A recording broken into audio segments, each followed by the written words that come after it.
Magandang araw ulit po sa inyong lahat. Ito po yung ating gagawin na organic na pesticide. So meron tayo ditong ilang piraso ng papaya, dahon ng papaya. Tapos ilang piraso din ng lemongrass o yung tanlad. So ito yung gagawin nating organic pesticide. So ang gagawin lang natin ay i-chop lang ho natin ito ng mga maliliit na piraso. So ito na yung nahiwa-hiwa nating papaya, dahon ng papaya. Tapos ito yung tanlad. So pagkatapos nating mahiwa ng mga maliliit na piraso, ilalagay naman natin sa blender. So ilalagay natin. Paghaluin lang natin sila parehas. Okay, ganoon din sa papaya.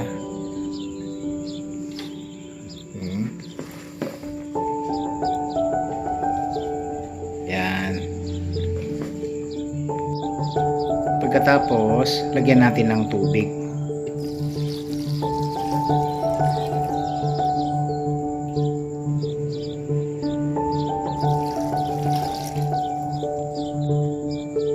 Tapos, saka natin tatakpan. Tapos, pwede na nating i-blend.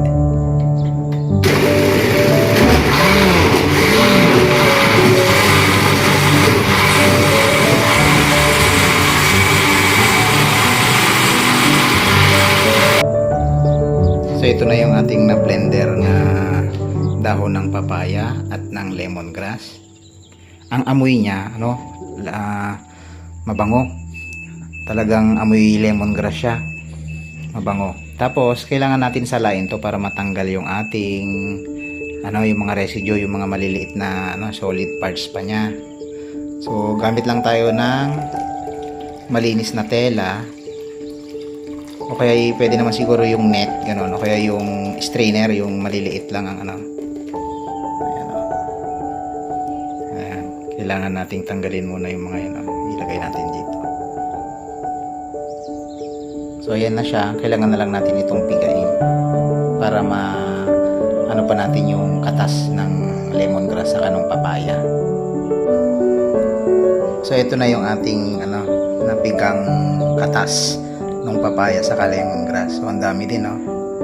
Tapos yung pinagpigaan niya, yan yung pinagpigaan niya. Huwag niyo itatapon yan. Pwede pa rin yang ihalo dun sa lupa.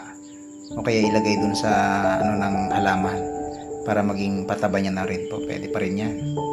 Ayan. Pagkatapos nito, pagka napigaan niyo na, isalin na lang natin sa malinis na bote. Ayan, no? Isalin natin gamit tayo ng imbudo. 1.5 na coke ang gamit ko dito. Ayan. So ganito karami yung nagawa natin, no? Ang dami, nasa kalahating din to. Halos kalahating 1.5. So nasa 750 ml. So madami na din. So ito mag-actual application na tayo. Meron tayo ditong sprayer bottle. Tapos ito yung ginawa natin. Magsalin lang tayo.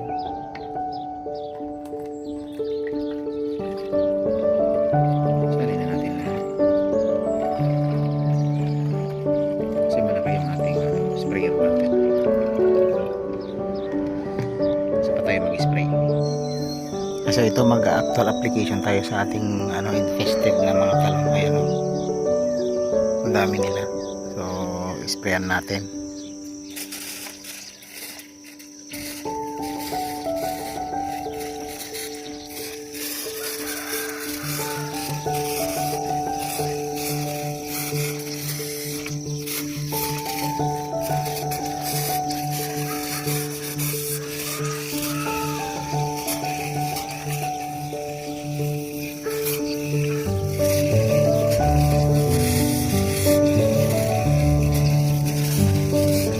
Pwede rin sa hapon mag-spray para kasi aktibo yung insekto rin sa gabi.